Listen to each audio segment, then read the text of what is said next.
Sorry, Dad. These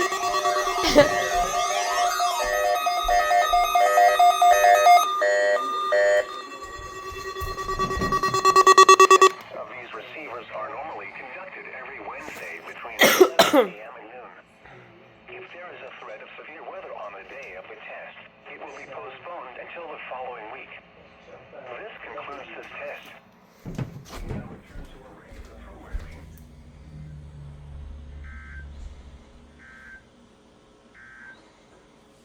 Hourly weather observations at 10 a.m. Sorry, I haven't posted in a while. Yeah.